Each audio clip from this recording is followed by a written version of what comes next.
to come clean. In many ways, this was Tyson's attempt to come clean. Not only was Tyson using performance enhancers, he's using performance enhancers right now. He will go into the Roy Jones fight on performance enhancers. Wow. Those are the words from Cheal Sonnen.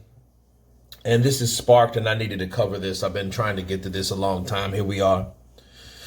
And people like Cheal Sonnen and others are trying to tarnish Mike Tyson's legacy, because Mike Tyson is an individual that, hey, he has nothing to hide. The things that he did in the sport of boxing, he told all.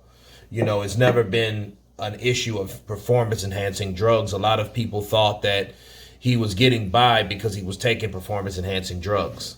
Okay, because he admitted to using his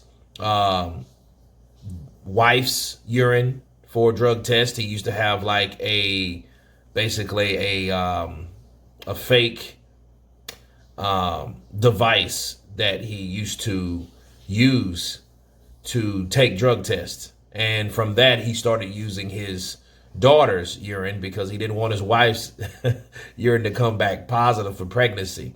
And he did that because as he had also admitted, he had a huge drug problem. Okay, he did a lot of cocaine. He did a lot of things to that nature, but he, did that to avoid being busted with that type of substance in his body.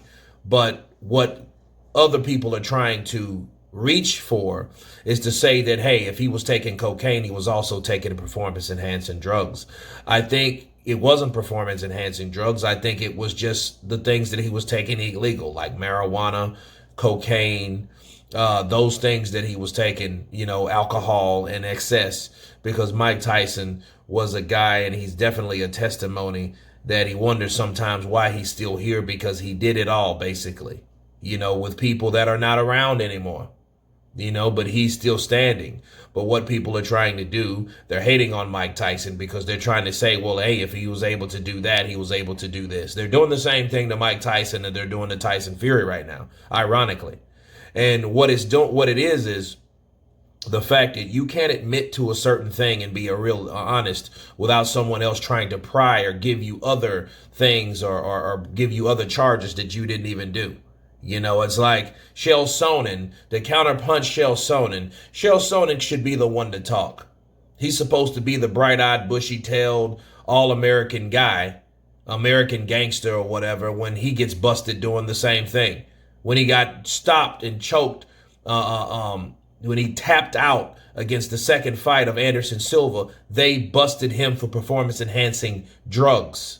So I think in his case, he's so quick to throw Mike Tyson's legacy under the bus because he knows that his legacy is in account.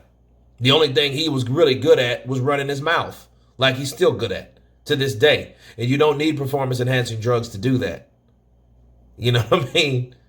And Mike Tyson has, is trumping him in every category. That's why, hey, if you associate your name with Mike Tyson on top of shitting on his name, like a lot of people do, that's higher in rank than they are in popularity and legacy, that's what people will do. And that's exactly what Cheal Sonnen will do. However, the drug tests are in.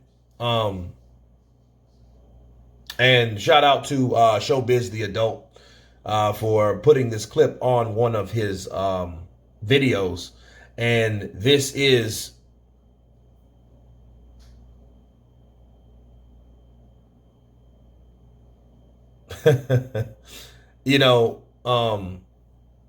Mike Tyson, the only being to test negative for coronavirus, cocaine, and PEDs at the same time. He's not a human. He's not normal.